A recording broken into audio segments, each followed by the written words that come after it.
Dans l'évangile de ce matin, Jésus se sert d'une image, encore une fois, pour se présenter.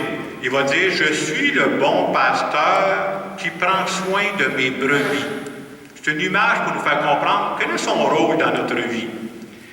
Et quand on lit plusieurs pages d'Évangile, on n'a pas de difficulté à comprendre que c'est vrai qu'il est le bon pasteur pour les personnes qu'il rencontrait, parce qu'il les accompagnait.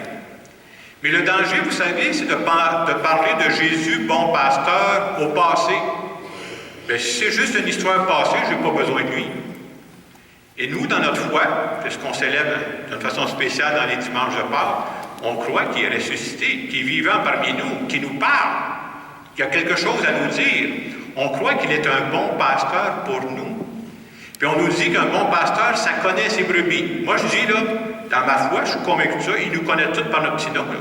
Moi, je ne connais pas tous par notre petit nom. Là. Il nous connaît tous. Puis il est au courant de ce qu'on vit présentement. Là. Puis c'est à travers ça qu'il veut nous guider. Et dans le refrain du psaume, on disait, « Tu nous guideras au sentier de vie. » Moi, je pense qu'à toute étape de notre vie, là, on a besoin d'être guidé, d'être accompagné. Je ne veux pas dire, je suis rendu à telle étape, moi je me débrouille tout seul, je n'ai plus besoin de personne. Je crois que la vie, c'est un don que j'ai reçu, c'est un cadeau. Et celui qui me l'a donné, il continue de m'accompagner. Pour essayer de prendre une image d'aujourd'hui pour dire à quoi ça pourrait nous faire penser quand il se présente comme bon pasteur qui guide ses brebis. Nous autres, on vit en ville, il n'y a pas beaucoup de brebis ici. L'image qui m'est venue, vous savez, parfois, quand on va visiter des musées, quand on va visiter des expositions, ils nous passent des audioguides. Puis avec ça, ça te permet de faire la visite pour ne pas passer à côté des choses qui sont importantes. Sinon, tu peux faire le tour de la salle, puis quand tu as fini, tu sors, tu ne sais même pas ce qu'il y avait là-dedans. Alors, j'en ai amené une paire ce matin, des audioguides, comme ça, ils nous passent ça. Puis quand on fait la visite, on se met ça sur la tête. Je ne sais pas si ça améliore mon look, là. Puis grâce à ça, je peux être renseigné sur ce qui se passe. Et nous autres qui avons la foi, on croit que Dieu nous parle. Mais il faut que je l'écoute de l'intérieur. Il y a différentes sortes d'audioguides. J'ai amené cette sorte-là. Aujourd'hui, il y en a, c'est tout petit, là. C'est minuscule, ça ne paraît même pas. Moi, on m'a dit que cette sorte-là, ça a servi à quelqu'un qui est venu visiter un personnage important. C'est un modèle comme ça, là, qui a servi à quelqu'un d'important qui a visité Montréal il y a quelques années. C'est le prince Charles. Avec les oreilles qu'il a, il paraît que ça prenait ce modèle-là. Non, plus sérieusement, l'audio-guide, c'est l'image que je prends, c'est pour dire, vous savez, quand vous avez un audio-guide, vous partez, vous prenez les options. Tu peux choisir la langue. Ça peut aider si tu veux le comprendre. Hein? Puis un audio-guide, c'est comme un guide touristique personnalisé. Ça avance à ton rythme. Si je rentre dans telle salle, l'audio-guide va me parler de ce qu'il y a dans cette salle-là. Puis il y en a qui vont plus vite que d'autres, c'est correct. L'audio-guide t'accompagne à la vitesse que tu vas. Ça peut même arriver que des fois, tu as besoin de faire des pas en arrière pour revenir dans une salle précédente. Il va t'accompagner. C'est un peu l'image de ce Dieu qui nous accompagne. Là.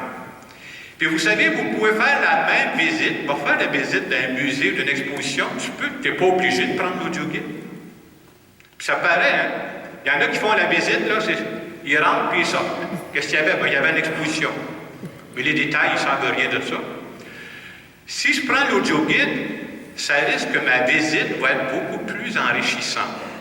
Et ce matin, ce que Dieu est en train de nous dire, bien, c'est la même chose. Dieu nous dit, je sais que vous autres, les humains, vous avez un grand parcours à faire, un grand cheminement à faire. Puis il dit, je vous en propose un guide, moi. Puis le guide que je vous propose, c'est mon fils.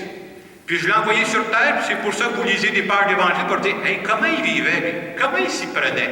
Quel genre de relation il y avait avec les autres? Puis je crois que ce guide-là, il nous inspire aujourd'hui, là, en 2016. Est-ce qu'on est obligé d'écouter l'audio-guide? Pas en tout. Je peux avancer dans ma vie pour faire mon chemin comme ça. Mais si je prends le temps d'écouter sa petite voix, on s'entend-tu que ma vie risque d'être beaucoup plus enrichissante? Et sa petite voix, probablement que ça va m'amener à ne jamais me contenter d'une petite vie rose-morte. Tu te lèves un matin, puis je vais me coucher à soir, puis on travaille entre les deux. Hey, c'est pas ça que je veux faire, moi, là. Je veux faire plus que ça. C'est important d'écouter ses appels. À quoi il m'appelle, moi? Et une des caractéristiques de Jésus, on pourrait dire, c'est que c'est quelqu'un qui a donné sa vie. C'est quand même pas un détail, là. Il a donné sa vie pour le monde, là. pour nous autres, entre autres. Alors, quand il me parle, probablement qu'il va m'appeler moi aussi à dire « Arrange-toi donc pour donner ta vie ». Puis on ne la donne pas toute de la même façon, mais donne-la. Puis il y en a plein de monde qui donnent leur vie. Des fois, on oublie ça, hein? Moi, je dirais, parmi les plus belles choses que j'ai vues depuis que je suis au monde, là, des fois, on va au cinéma, tu vois des beaux films, mais ce que j'ai vu dans la vraie vie de plus beau, là, des gens qui donnent leur vie pour les autres. Des gens qui sont des bons pasteurs pour les autres. Ça me faisait penser, là, on est rendu à mi-avril, au mois de mai, je commence la célébration des mariages. Mais c'est quoi un mariage, finalement? D'abord, il faut être décidé aujourd'hui pour se marier, on s'entend là-dessus, là. C'est quoi un mariage? C'est un homme et une femme qui disent on choisit de donner notre vie l'un pour l'autre. Si tu arrives un coup dur dans la vie, moi être là. Si tu arrives une grande joie, on fêter ça avec toi.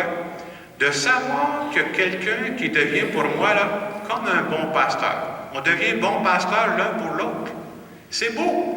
Est-ce que c'est facile à vivre? Non, mais c'est beau d'avoir des gens qui ont le goût de vivre ça, là.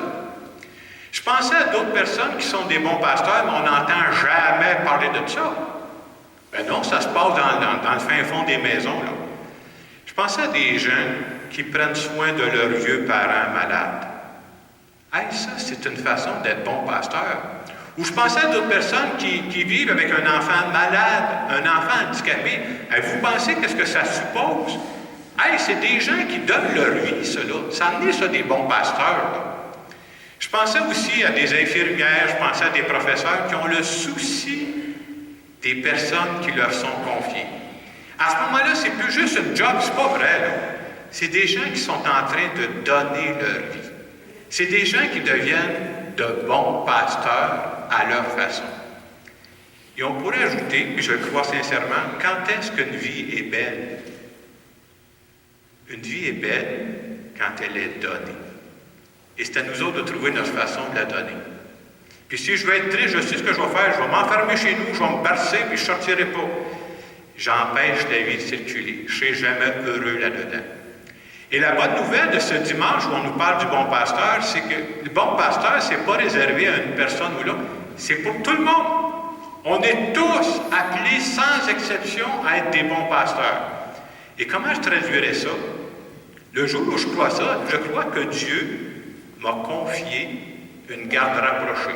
C'est important de savoir c'est qui ma garde rapprochée, là. Ça varie d'une personne à l'autre. Il y a des personnes particulières que Dieu m'a confiées à moi. Ça peut être des membres de ma famille. Ça peut être de mes amis. Et des fois, c'est des personnes que j'ai croisées dans ma vie. Puis on fait un bon bout de chemin ensemble aussi. Hey, ça fait partie de ma garde rapprochée. Je vais en prendre soin, là. Je vais être bon pasteur. Puis souvent, on est bon pasteur l'un pour l'autre, là. Puis Dieu passe à travers notre personnalité. On n'est pas tous pasteurs de la même façon.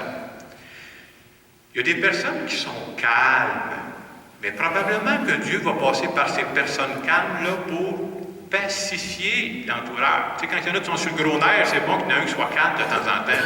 Ça vient aider. Il y en a d'autres, c'est des boules d'énergie. Quand ça passe, là, ça sème la vie autour d'eux autres. C'est une autre façon d'être pasteur. L'important, c'est de croire que Dieu n'a pas oublié personne, puis Dieu passe à travers notre personnalité. Dans l'Évangile, Jésus disait « Mes brebis écoutent ma voix ». Et c'est comme si l'Évangile nous demandait « Ça fait combien de temps que vous n'avez pas mis les écouteurs? Ça fait combien de temps que je n'ai pas pris le temps d'écouter ce que tu es en train de me dire? Est-ce que je crois à ça? C'est juste le curé qui s'énerve en avant, ou bien je crois à ça? Que Dieu me parle aujourd'hui. Et si oui, dans les dernières semaines, qu'est-ce qu'il m'a dit?